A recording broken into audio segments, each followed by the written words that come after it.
Hello, everybody. If you can see us and hear us okay, please type llama in the chat. Maybe let us know where you're viewing from today. As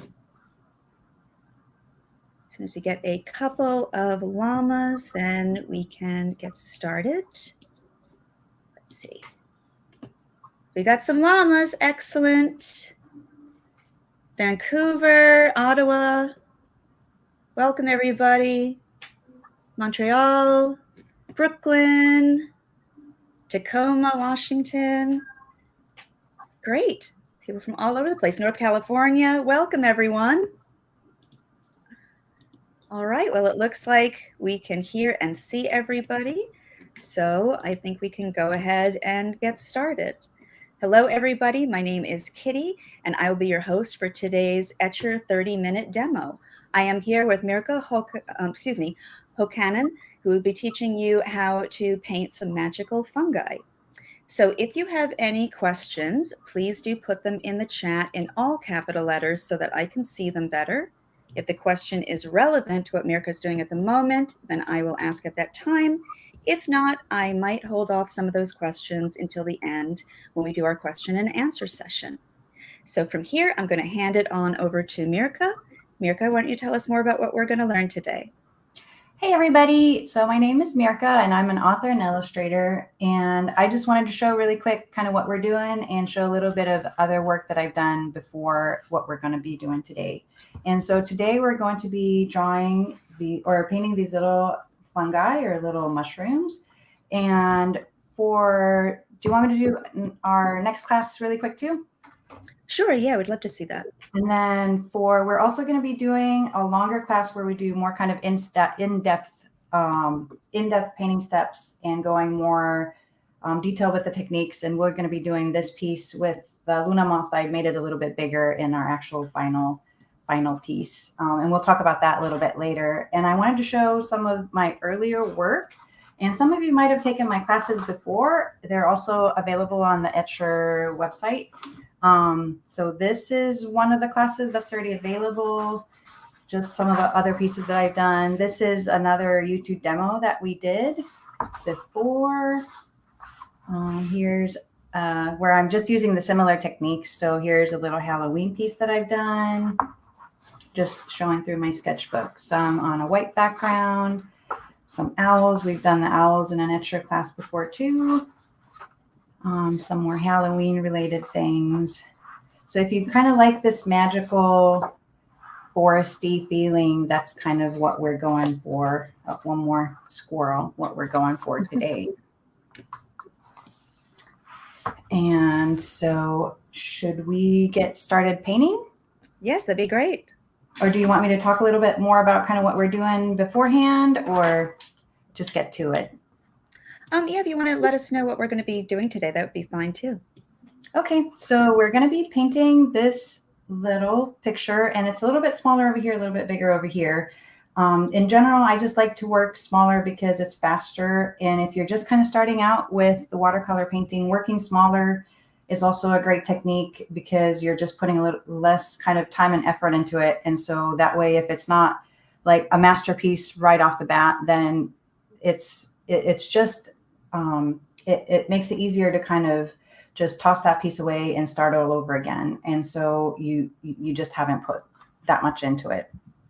And so the techniques we're going to be working on is going to be wet on wet rainbow technique for kind of the background. And then we're going to be adding layers of blue as a negative painting technique to create kind of the sense of depth into this piece.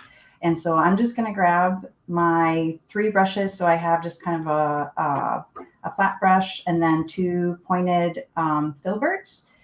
And we're going to be starting with mixing some colors first. So I'm going to try to put my palette a little bit closer while I mix my colors.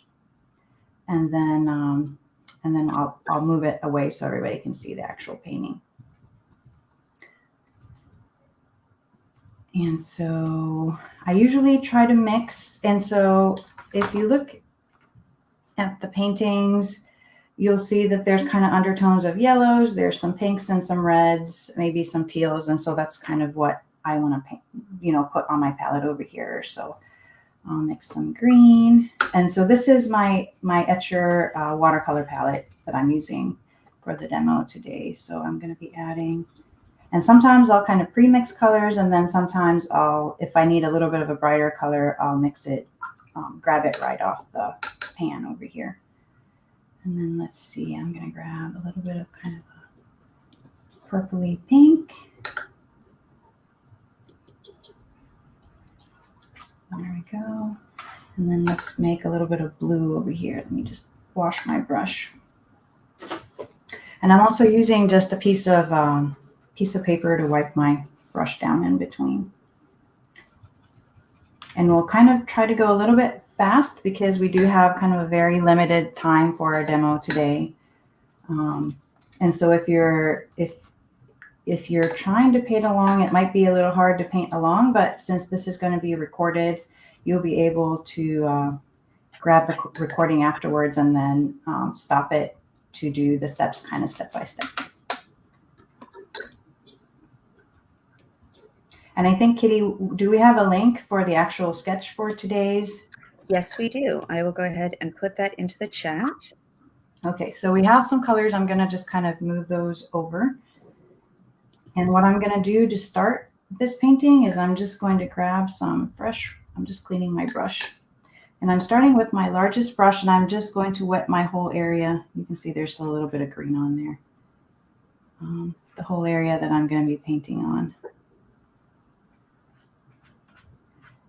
And because we're going to be going a little bit faster today, it maybe won't be as exact and pretty as I would like it to, but we're going to do the best we can. So I'm just kind of looking off to the side so I can see what's wet. Get a little bit more water. Okay, and now that I kind of have everything is wet, we're going to start adding some colors. I had a little hair in there, so I'm going to pick that up. There. All right, so then I'll add. So I pre-plan a little bit where I'm putting my colors. Like I know that I usually like background elements to have some pinks in them, but I do want some maybe over here. And I know I want the kind of the tops of my mushroom, or the insides of my mushroom to kind of have that glowing effect. Oh, I have some black in there, or some little pink specks of something else that are showing up from somewhere.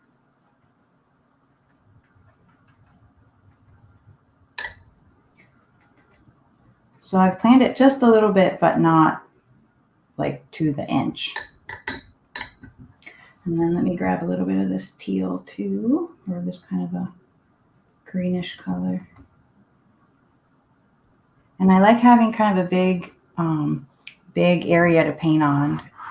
Let me actually move it over so you can see maybe a little bit better there. And that way I can still have a nice clean sheet, but I can test my colors off to the side if I need to. Let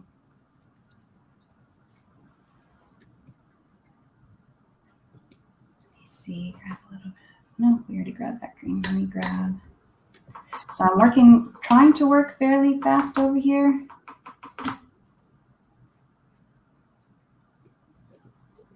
Adding a little bit over there. But for some reason, I'm always really partial to this kind of a teal color. So I'm going to grab a little bit more of that.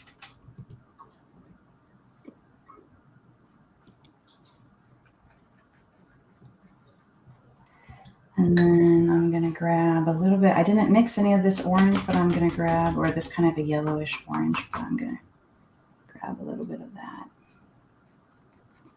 And whatever kind of areas I didn't get yet, I'm going to add some more of that. All right, so I think we have one mushroom that ended up being kind of greenish over here, but I guess that's okay. Maybe I'll add a little bit of yellow on there too. There. Mirka, I have a question. Uh-huh. So you said you pre-plan a little bit. Is there a rhyme and reason for where you decide to put certain colors? Kind of, I don't want to be exact with where my final colors are going to, but if I kind of know that I want there to be like a glow right here on this mushroom, then I wouldn't slap, a dark green or a blue, on there. So in that sense, I kind of plan it. But you can see in this piece, like there's pink right here. So so I know from doing this so many times that I know that when I'm doing my mossy part, I like having bits of green or pink and yellow show through the green over here. And I like when I do the mushrooms that there's the undersides of the mushrooms in this one too. I like it when the undersides are really light because it gives it's like kind of a magical glow part. And so I'm trying to avoid putting, hard greens and teals in these areas that I know where I want it to be the lightest part of my paintings. Or like if I'm doing the Luna moth, like I don't want a hot pink, like maybe in the middle of it. So that's kind of the extent of how much I plan it. And so right now I need to blow dry this really, really quick. So I'm going to mute myself and then just give me a few minutes and I'll unmute myself back again. Thank you. And everybody, if you're following along, we would really love to see what you've done. So we do have a private Facebook group, and it is just for people who have done our workshops and our demos. And you can share for the sake of sharing, or if you would like some feedback, you can always request that. Just write in your post that you would like some feedback. And Mirka is also a member of that group, so she can see your posts and see what you've done and make some comments as well. So I put that link into the chat. And since we're still blow drying, I'm also going to drop in the tags for both Mirka and for Etchr Studio for when you share your work on Instagram.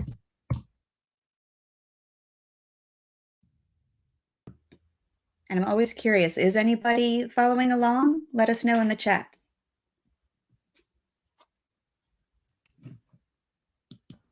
Okay, I'm back. All right, where did I go? My brush? Okay, so that's kind of the first step of getting these paintings going. And then for the second step, I mix blue. And it's kind of up to you if you want it to be a purpley blue or a greenish blue. And you can even make different layers, different shades of blue. And from my Etchr palette, or well, usually any palette that I'm usually grabbing more than one shade of blue. And so I'll usually grab 2-3 shades of blue, then maybe a little bit of brown and maybe a little bit of green in there too. And so I just want to mix. And so because we're going to be using this for the background over here, I want there to be a decent amount of it. And I think, let's see, I'm going to add a little bit of the green in there too, just at least for this first round. And then let's see. Yeah, so you can kind of see how dark my color is in the corner over there. I'm going to just clean my brush up really quick. And because we're going to be doing more detail things, I'm going to grab a smaller brush kind of from now on. All right, so I'm grabbing my pointed Filbert brush, or if you have a round brush, that works just as well. And for the first round of kind of doing my blue, I'm just trying to outline kind of most of my important things. And so while I'm kind of doing this part, usually when under a camera, I would kind of rotate my picture around and I would start at one end and then I would kind of paint my way around to the other end. And then that helps me not get any kind of dried up edges in my painting. But because we're kind of under a camera and I can't rotate this easily because my palette's on top of my painting surface and I'm right-handed. So I'm going to kind of paint first this way and there might be a little bit of a line and then we're going to paint this way. So it's a little bit different than what I would normally do, but we're just going to go for it today. And so you can see my under drawing I've done with a red colored pencil. And I like having the red colored pencil instead of a a regular leaded pencil because it just, I feel like it adds a little bit to that magical effect. And I'm using a lot of reds in that underlayer, and I feel like it just helps pop all that up too.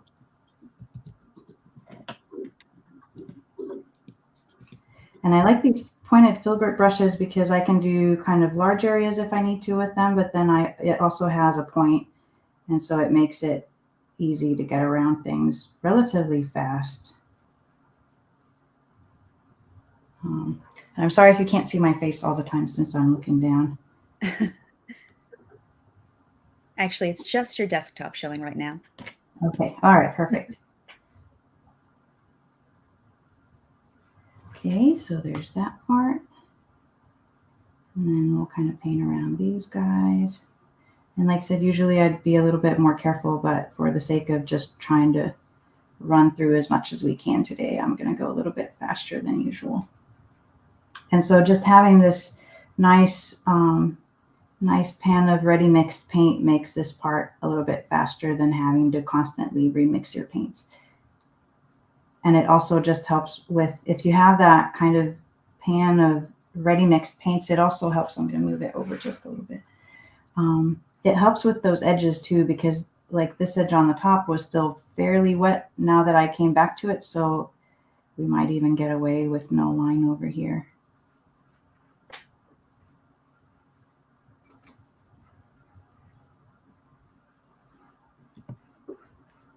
I love how you can still see the other colors underneath. Mm-hmm. Yeah, and actually, I was painting the sample pictures that we were using for this class. I painted those on kind of a very, very cheap hobby paper. We were on a Christmas vacation, and you know, everybody's quarantining, and I wasn't able to get to an art supply store, but I happened to have this cheap art supply paper that I've had since I was a teenager at home. So I painted those pieces on that. But when it comes to watercolor, I feel like there's a really huge, it makes a really huge difference to what paper you're using. And so I'm using the Etchr watercolor paper. What is it? Hot press. I don't remember the official name for it. It's the white journals. And I've always loved the paper in these journals because it's like the perfect painting surface. And I wish Etchr made full sheets of it because I would just buy it in stock. And then other papers I do use are also Arches and Fabriano and some Stonehenge hot press too. And in general, I like hot press papers over cold press because I like to add details with pencils afterwards. And when you have a cold press paper, you just get a lot of that what do you call it? The texture from the paper that you don't get when you have hot press paper. All right, so now we have the first layer painted, and I'm going to grab my blow dryer again to blow dry the little puddle that I have over here. So give me a few minutes yet again, and I will be right back. Here, let me mute. And while the paper is drying, I'll let you know about Mirka's more in-depth 90-minute mini workshop on Sunday, February the 6th at 8 o'clock Eastern Standard Time. And it's a 90-minute class you get to follow step by step.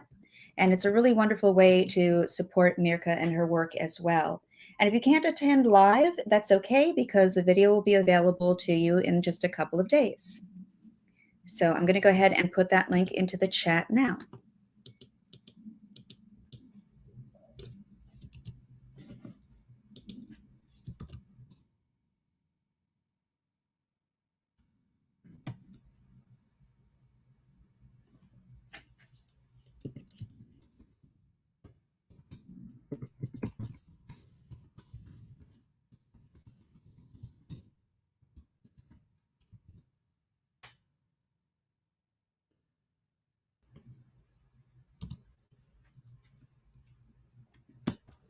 Okay, there we go.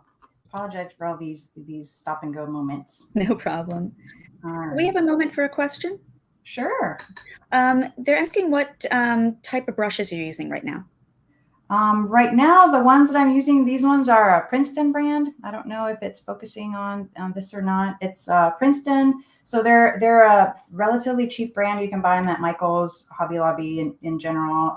And this one, the I guess shape of the brush is called a pointed filbert, and so it's kind of a flat brush, but then it comes, instead of a round end, it comes down to a point. And so they're kind of my favorite brushes to use to paint, because you get that point of a round brush, but then you get that volume of a flat brush. And so you can cover big areas when you need to, but then also get the details when you want. Great, thank you. And so let's get to a little bit details with the mushrooms. So I'm gonna clean up our green over here a little bit, and we're gonna get some brown going on over here. Maybe grab some of that pink in there to mix a brown. There we go.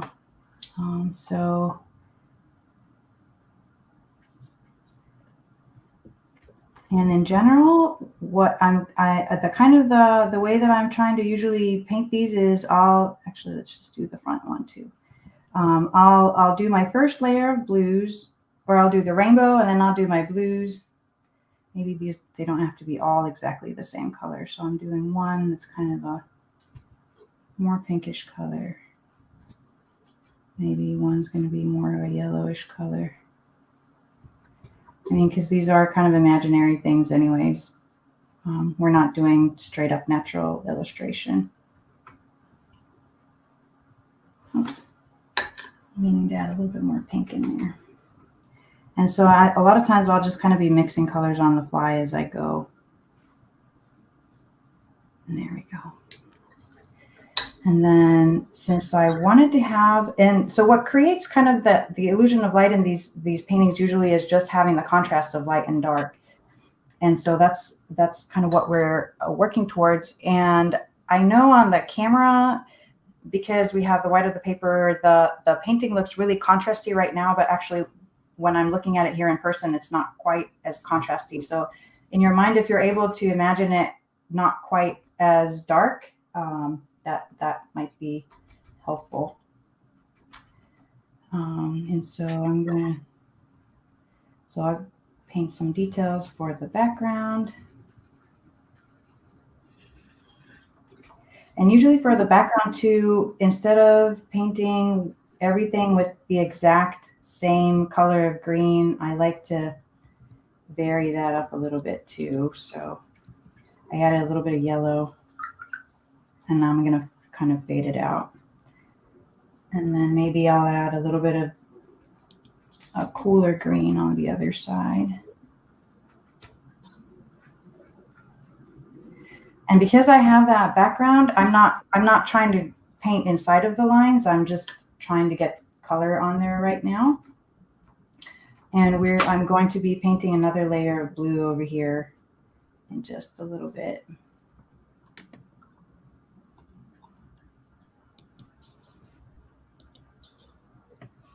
And I don't know if a lot of you get a chance to walk in the woods a lot, but I grew up in Finland, and so there's a lot of forests and a lot of moss in Finland. And so if you actually taken a closer look at moss when you were a kid, or even on your walks these days, you'll notice that, you'll notice that moss usually grows in these kind of patches, and at least back home, there's usually a couple of different kinds of mosses that grow together.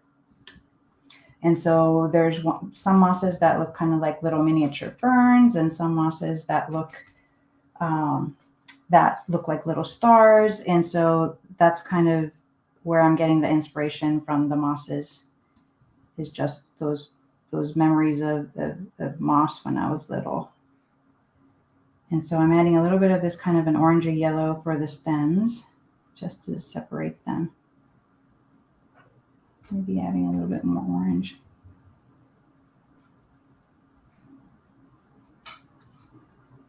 There we go.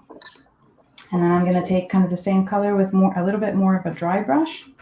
You just mix a little bit more.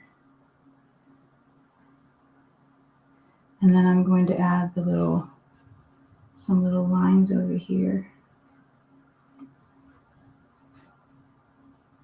There's little heddles for like the mushrooms. So you can see how it's really fun. You can add all these little teeny tiny hair details with the same brush as I'm using to do all the bigger areas as well. And actually, I know for the background mushrooms, we're kind of going to be painting over. So for those ones, I'm going to do a little bit darker contrasty details.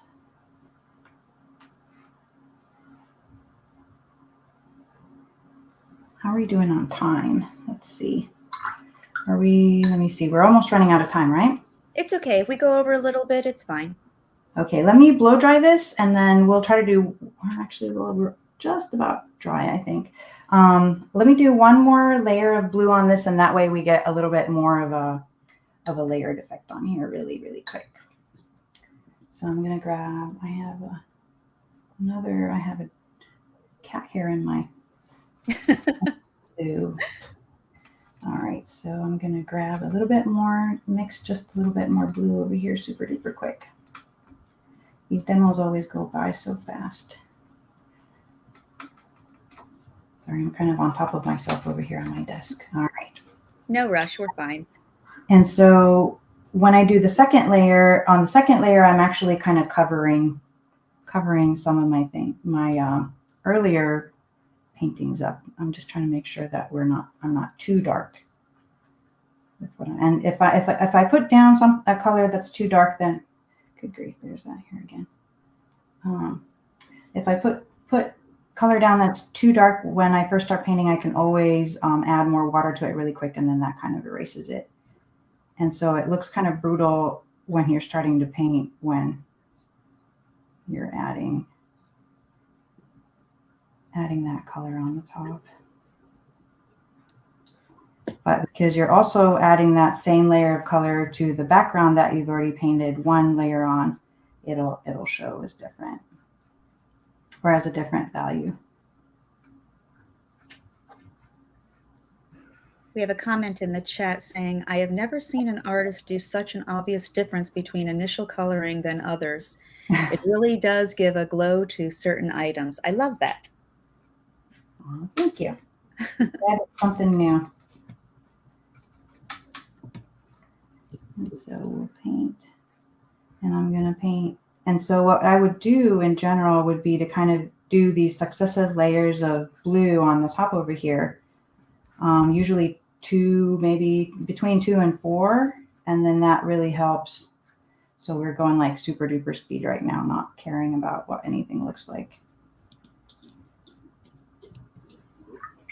And then, so now it's like, it looks so messy over there, but at least you're kind of getting a general idea where we're kind of going with this technique. And once it dries, and like I said, it's not quite as contrasty here actually in person. So we maybe want to, so things that you want to fade in the background, you kind of paint over, and you could get really, really, like this is barely blue. So like I kind of pick what I want to be my main focus, and I leave that kind of light, and then I would paint everything. So I would do another layer of black, or not black, but a darker blue, and I would paint around, and that pops, you know, these guys out a little bit more. But I think that's kind of most of what we have time to paint here today. We didn't really have time to go over details.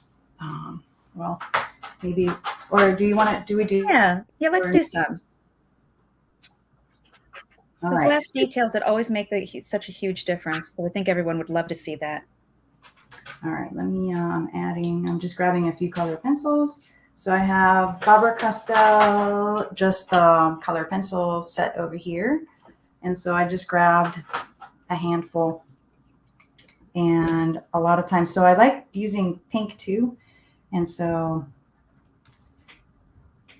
you could add, now everything's kind of wet over here, but I'll add to the parts that I know aren't wet. And so you could add And since these are small, you could always do a couple and see, well, do I like the pink outlines, or would it look better if I had orange outlines? And a lot of times just not doing those black outlines for a change really just helps with the look of the piece. And then you can also add, you know, shade if you wanted to add some shading to your pieces. I oftentimes add shading to my pieces too at the last minute. Let me grab a darker pen for that. And like I said, not everything has to be super duper natural colors. And my watercolor paper is really soft right now because I've been just putting all these layers of color in it. So maybe on my pink mushroom, maybe I'll do orange, and I'll even add details with my color pencils like this too.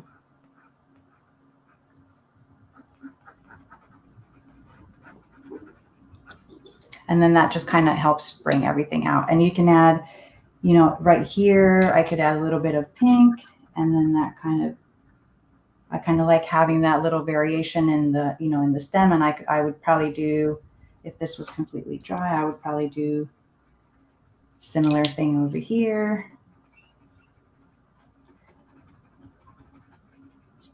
And you can see how that really starts bringing kind of the life into the piece. And I could add a little bit of glazing over here too to bring really the highlight of the middle out. Do you have any other questions? Just some comments. Everybody's just mesmerized. Yeah, pretty much. There's one comment saying the rainbow undercoat makes such a great effect. Thanks for the idea. Oh, yeah, and there's also a comment about the pointed Filbert brush that you have, which is really interesting. And I think we all want one now. Oh yeah, and the great part is like I first heard of a pointed Filbert, I don't know, it was just a couple of years ago. I had never used one. I've just always used little round brushes. Mm-hmm. And it was just another illustrator who told me about it, and I got the first one, and I've never looked back. And the great thing is they're just cheap little brushes. I think they're like $3 to $5. Mm-hmm. And, you know, once the point goes out, then you can use it for, you know, messy painting or not very nice painting. And yeah, so you just get a new one. And I usually have like a size 2 and a 4 and an 8 when I paint. And that's kind of all I ever use. Cool. Oh, and there's another question. Is this a watercolor pencil or regular colored pencils? These are just regular watercolor pencils because a lot of times I'm very indecisive. And so I might still want to go over things. Put these down at the end. And so if I still want to go over things and it's a watercolor pencil, it's just going to bleed everywhere. And then at the very end, now that this part is kind of dry, a lot of times I will also go and just outline, and I'll even color areas in. And I know it already kind of looks dark. Oh, that adds a little bit of shadow and depth to it, though. Yeah, so it adds a little bit extra because sometimes, especially if you're doing multiple layers of blue, everything's still kind of wet over there. If you're doing multiple layers of blue, like you're not always catching the edges exactly. And so then just adding these little outlines will just help. And granted, normally, like I said, I would have added extra blue over here too and not do it all with color pencil, but it helps. It helps bring out the difference between the front and the back. You can kind of see it, right? Yeah, it has a lot more dimension now. Yeah. And so, yeah, that's kind of it. Well, I'm glad we took the time to do those little extra details because it does make such a big difference. Yeah, you can kind of see stuff better. Yeah, and you could even add like little stems if you wanted to add to your leaves in the background. But yeah, like I said, everything is still really wet over there, so it's the pencil kind of doesn't want to grab onto the tooth of the paper when it's really, really wet. But yeah, that's it. And then this is so fast and we don't have time to go through all the steps and like really show you in depth. And so that's why if you I think Kitty already talked about, like, if you're a member, then you can come to the 90-minute class, and then otherwise it's available to purchase afterwards, I think. Yes. And so what we're going to be doing is I'm going to give you actual references to work off of, and I'll give you the sketch for this piece, and then we're going to be going step by step, and you can ask more questions. And so this is obviously a piece that has a lot more details to it, and hopefully it'll be really fun to paint together, and it'll be a great piece to give as a gift or, hang on your wall, and just kind of a step up from what we did today. Great. All right, why don't we open it up to some questions? Some question and answer here. We've got a comment saying, really awesome results with the bright undertones. Have you ever added a fairy in your paintings? I have not. I really, really like animals. And so I usually add some sort of a bug or a bird or a squirrel or something little like that. But you could totally do fairies. Okay, and then we have another question. What gets your creative juices, your creative juices flowing? Where do you get your inspiration for these pieces? For these pieces, I think a lot of the inspiration just comes from when I was little, and I just always imagined, I didn't imagine fairies. In Finland, we have gnomes. And so I've always imagined gnomes living in these little woods. And so, like, I don't know, I just kind of see these scenes. So none of these scenes are actually from, I do use photographs as reference for like what mushrooms look like and stuff like that. But they're all like all the way that things are composed is all just from scratch. And then they're just things that I remember from my childhood, or like I just go for that kind of a magical feeling that I felt like when I was little walking in the woods. Nice. Let's see if there are any more questions coming in. Well, while we wait to see if there are any more questions, I am putting in a link for our feedback survey. We would love to hear what your experience was like in today's class so that we can keep bringing you content that you will enjoy. Yay. Always good content. There's so much content, I don't have time to keep up with it. Well, I'm not seeing any more questions coming up.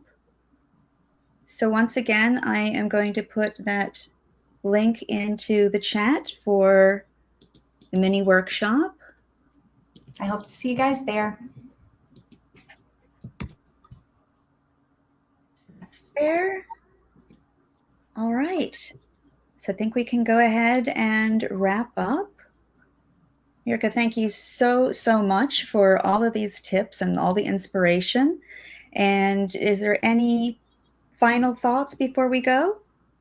No, that's it. I hope that you guys have a chance to kind of try this at home. And if you have any questions, you're welcome to post comments in the Etchr Facebook group, or, send me a DM through Instagram, and I'll be happy to help with any questions or give you feedback on the work that you've done. Great. And actually, we have a question for everybody. What other subjects would you like to paint using this rainbow underpainting technique? Let us know in the comments section under the video. So not in the chat, but under the video on YouTube. And thank you everyone for watching today. And until we see you next time, make more art. Goodbye, everybody. Bye.